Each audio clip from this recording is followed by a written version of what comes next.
Lord. मसीह यीशु को भी क्रूस पर चढ़ाया गया, कीले ठोकेगी, जगह जगह से खून बह रहा है और उसका रूप भी बदल चुका था, भद्दा हो गया था।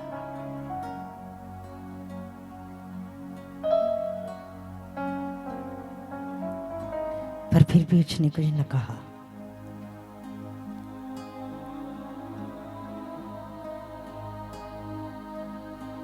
जब वो क्रूस पर था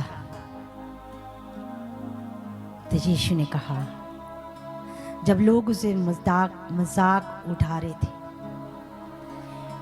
कि हे परमेश्वर के पुत्र, तू उतर कर नीचे आ तो हम विश्वास करेंगे। हे यहूदियों के राजा, नमस्कार।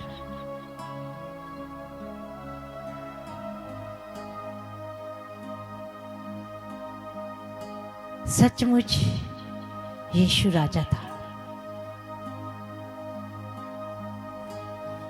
एक ऐसा समय आएगा जब यीशु मसीह न्याय के सिंहासन पर बैठा होगा। यीशु मसीह न्याय ले रहा होगा। उस टाइम वो याद करेंगे कि सचमुच ये यहूदियों का राजा है, सचमुच ये इज़राइल का राजा है, सचमुच ये राजाओं का राजा और ये प्रभुओं का प्रभु है। उस समय तो मजाक में घुटने टेके कहते थे कि हे यहूदियों के राजा, तुझे नमस्कार। लेकिन आने वाले समय में जब यीशु को न्याय के सिंहासन पर देखेंगे तो सचमुच घुटने टेक के यीशु को दंडवत करेंगे और यीशु से माफी मांगेंगे। तब तक समय बहुत हो चुका होगा, तब तक क्षमा खत्म हो गई। आज मजाक में ना जाएं, अपने जीवन के लिए, मसीह यीशु के लिए सीरियस हो जाएं। सचमुच वो न्याय करता है। आज जगह जगह जाकर बताया जाता है कि यीशु पर विश्वास करिए, उसके नाम को जाने।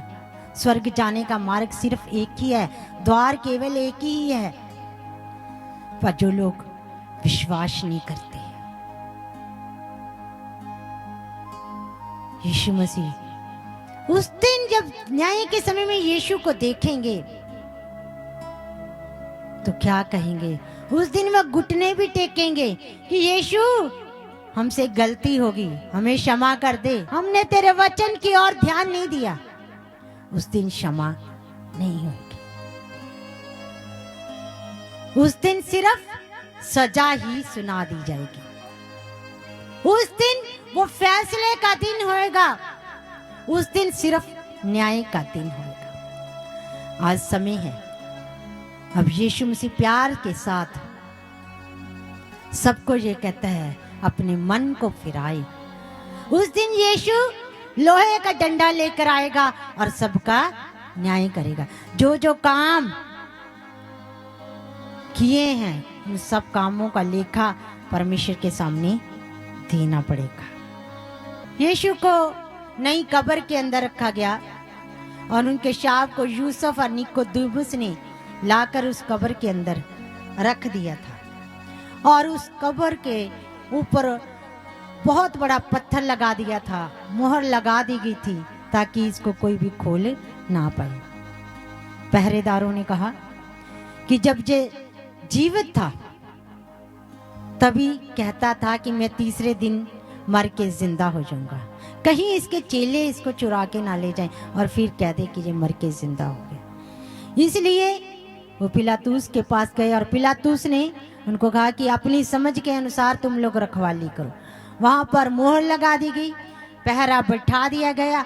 हर 3 घंटे के बाद सिपाही चेंज हो जाते थे और वो सब कुछ वहां पर लगातार देख रहे थे कि क्या हो रहा है क्या नहीं हो रहा। सुबह 9 बजे यीशु को क्रूस पर चढ़ाया गया था। सुबह 9 बजे यीशु के हाथों पैरों में कील ठोक दिए गए थे और शाम के 3 बजे यीशु ने अपने प्राणों को छोड़ दिया था। 6 घंटे यीशु मसीह कलवरी क्रूस के ऊपर लटके रहे। और ये वो समय था जिस समय यीशु मसीह क्रूस पर लटकाए गए थे, जिस समय यीशु ने अपने प्राणों को त्याग दिया। ये वो समय था जिस समय मेमने का, फसह के मेमने का बलिदान किया जाता था। हर साल याजक बलिदान करते थे। जब कोई भी बलिदान किया जाता था इसी समय के अंदर किया जाता था। उसी समय के अंदर यीशु ने अपने बलिदान को दे दिया। यूहन्ना 1:9 परमेश्वर का वचन कहता है कि देखो परमेश्वर का मेमना सारे जगत के पापों को लिए जा रहा है। वो मेमना कोई और नहीं था, वो मेमना मेरा यीशु मसीह था, जिसने मेरे और आपके पापों को अपने ऊपर ले लिया। गलातियां 1:4 परमेश्वर का वचन जो कहता है, उसने अपने आप हमारे पापों को ले लिया ताकि परमेश्वर पिता की इच्छा के अनुसार इस वर्तमान बुरे संसार से छुड़ाए जाए। उसने अपने आप मेरे और अपने आपके पापों को ले लिया। हम तो मरने के किनारे पर थे, हम तो मरने पर थे, लेकिन ठीक समय पर यीशु ने आके हमें बचा लिया। ठीक समय पर आके यीशु ने अपनी जान को देके, अपने प्राणों को देके हमें बचा लिया। यीशु के आसपास 2 डाकू भी लटकाए गए थे। परमेश्वर का वचन कहता कि 2 डाकू यीशु के आसपास लटकाए गए थे। यीशु की गिनती अपराधियों के संग की गई।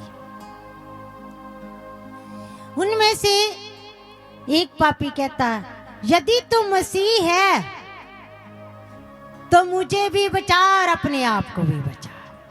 दूसरे डाकू ने उसको डांटा। उसने कहा कि तेरे अंदर परमेश्वर का कोई डर नहीं है क्या? तू परमेश्वर से डरता नहीं? तू परमेश्वर से डर। हम तो अपने किए हुए अपराधों की सजा को काट रहे हैं, पर ये तो निर्दोषी है, इसने तो कोई पाप नहीं किया। हमें तो अपने पापों के अनुसार हमारा न्याय हो रहा है, हमें सजा मिल रही है, लेकिन यीशु ने तो कोई पाप नहीं किया है। उसने गिड़गड़ाते हुए यीशु से कहा, हे प्रभु, जब तू अपने राज्य में आएगा तो मुझे स्मरण करना। यीशु ने कहा, आज ही तू मेरे साथ स्वर्गलोक में होगा।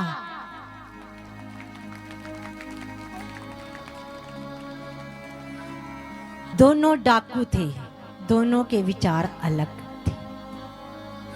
कहीं ना कहीं एक डाकू ने यीशु के बारे में जरूर सुना था। हो सकता है उनके परिवार के किसी मेंबर को या रिश्तेदार को चंगाई मिली हो, या उसके जीवन में कोई काम किया हुआ होगा। वो यीशु को जानता था। उसने अपने आखिरी सांसों के अंदर यीशु को स्वीकार किया, पश्चाताप किया अपनी आखिरी सांसों के अंदर। इस पृथ्वी पे रहते रहते ही हम खुदा से माफी मांग सकते हैं, पापों की क्षमा को मांग सकते हैं। यदि हम चाहते हैं कि हमारे पास इसके बाद भी एक और जीवन आए, जिसे इंटरनल लाइफ, अनंत जीवन कहते हैं, वो जीवन भी जिए, तो इसी जीवन के अंदर हमें उस जीवन की तैयारी करनी पड़ेगी।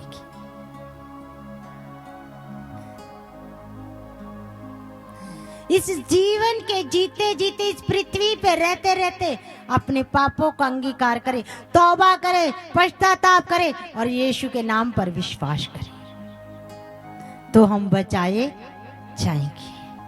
डाकू ने अपने जीवन के अंदर बहुत बुरे काम किए हैं, लेकिन जब भी उसकी सांसें चल रही थी, उसने यीशु को स्वीकार कर लिया और यीशु ने कहा कल नहीं, आज ही तू मेरे साथ स्वर्गरोहण में होएगा। आमीन।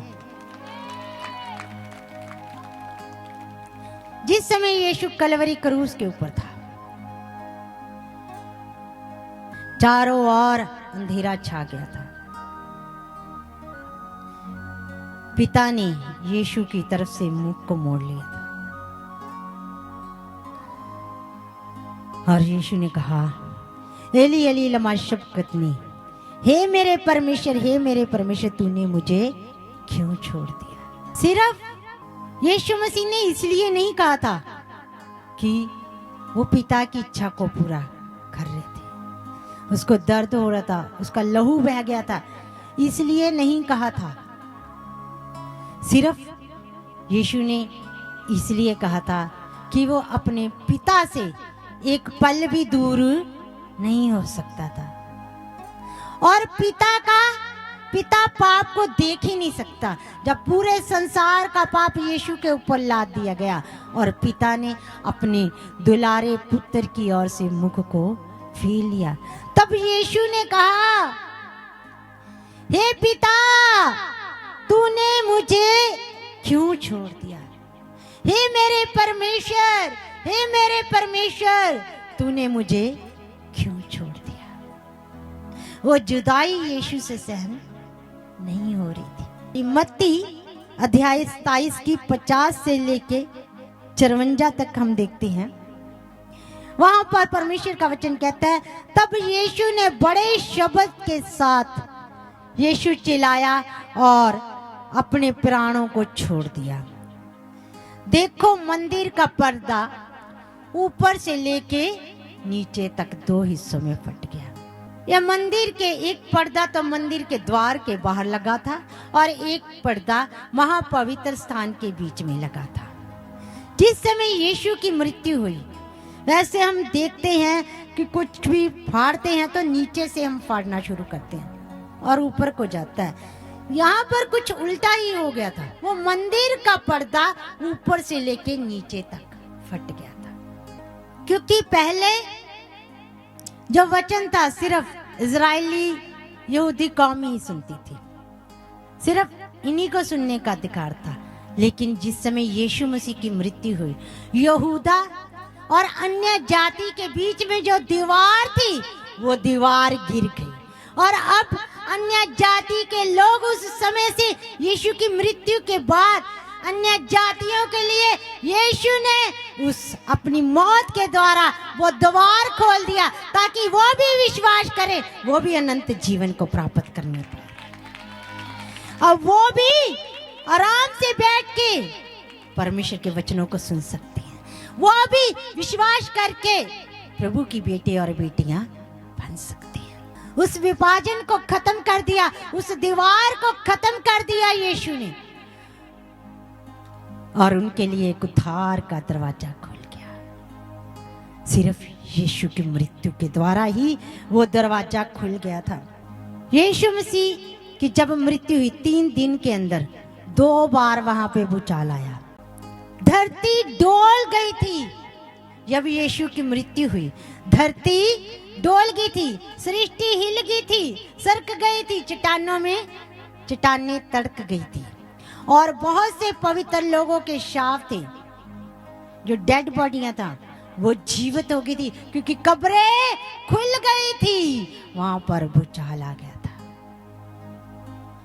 ये यीशु के समय में हो गया था। एक समय वो था जब यरदन की नदी के ऊपर, जिस समय यीशु ने बपतिस्मा लिया, परमेश्वर ने कहा कि मेरे प्रिय पुत्र की सुनो।